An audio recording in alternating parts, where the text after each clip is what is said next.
Hello అండి, welcome back to Priya food hub.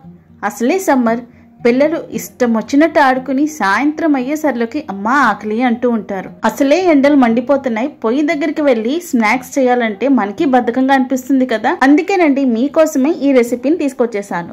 బియ్యం పిండి ఇంకా మైదా ఉంటే చాలు, కరకరలాడే ఈ చిట్టి చిట్టి అప్పడాల్ని చేసేసుకోవచ్చు. ప్రాసెస్ అంతా చాలా ఈజీగా ఉంటుందండి. మీరు పిల్లల్ని కూడా చక్కగా పక్కన కూర్చోపెట్టి వాళ్ళ హెల్ప్ తీసుకుని చేసేయచ్చు. ఇంకా అస్సలు ఆలస్యం చేయకుండా రెసిపీ చూసేద్దాం పదండి. వెడల్పు ఇంకా అడుగు మందంగా ఉన్న ప్యాన్ తీసుకుని అందులో 1 కప్పు వరకు వాటర్ వేసుకోవాలి. ఇదే కప్పుతో నేను పిండి కూడా కొలుస్తాను. ఇప్పుడు రుచికి సరిపడా సాల్ట్, 1 టీ స్పూన్ వరకు జీలకర్రని వేసుకుని, నేనైతే ఇక్కడ నల్ల నువ్వుల్ని వేసుకుంటున్నాను. మీ దగ్గర తెల్లవి ఉంటే అవైనా వేసేసుకోవచ్చు.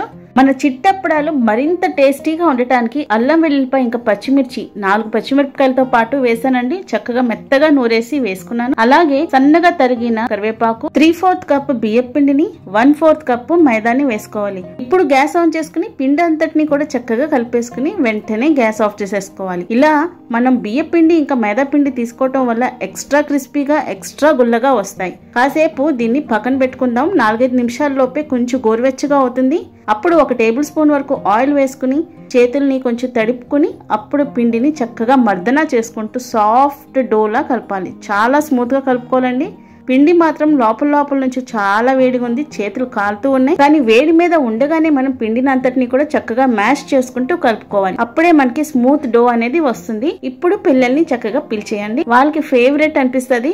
చిన్ని ఉండలు చేయమని చెప్పండి. మనం కలిపి ఉంచుకున్న పిండి అంతటిని కూడా చక్కగా చిన్ని బాల్స్ లా చేసేసుకుని మూత పెట్టేసుకుని కాసేపు పక్కన పెట్టేద్దాము. ఈ లోపు పాలిథిన్ షీట్ గానీ బటర్ పేపర్ గానీ ఏది ఉంటే అది సిద్ధం చేసుకోవాలి. పిండి బాల్స్ ని ఇలా మూత పెట్టేసుకుని ఉంచుకోవటం వల్ల ఆరిపోకుండా, ఎండిపోకుండా, క్రాక్స్ రాకుండా ఉంటాయి. ఇప్పుడు నెయ్యి గాని బటర్ గాని చక్కగా అప్లై చేసేసుకోవాలి. ఆ తర్వాత బాల్స్ ని ఎలా పెట్టాలో చూసేద్దరు గాని. ప్లాస్టిక్ షీట్ మీద బాల్స్ ని 2 ఇంచుల గ్యాప్ తోని చక్కగా అరేంజ్ చేసేసుకోవాలండి. నేనైతే ఇలా పెట్టేటప్పటికి నాకు చుక్కల ముగ్గుకి అరేంజ్ చేసినట్టే అనిపించింది. 2 ఇంచుల గ్యాప్ ఎందుకు అన్నానంటే మనం ప్రెస్ చేసేటప్పుడు అది చుట్టుకొలతకి సరిపోయేటట్టుగా ఉంటుంది కాబట్టి. ఇలా పిండి బాల్స్ అన్నిటిని కూడా అరేంజ్ చేసిన తర్వాత పైనుంచి ఇంకో పాలిథిన్ తో కవర్ చేసేసుకుని ఏదైనా ఫ్లాట్ సర్ఫేస్ ఉన్న గిన్నెతోని చక్కగా ప్రెస్ చేయాలి. మరి బలం ఎక్కువ యూజ్ చేసి ప్రెస్ చేశారనుకోండి, చిట్టి చెక్కలు కాస్త అప్పడాలుగా మారిపోతాయి. సో కొద్దిగా ప్రెస్ చేయండి, కొంచెం మందంగానే ఉండాలి. వేగిన తర్వాత అది కరెక్ట్ గా మనకి ఎంత థిక్నెస్ కావాలో అంతే థిక్నెస్ ఉంటుంది. చూడండి,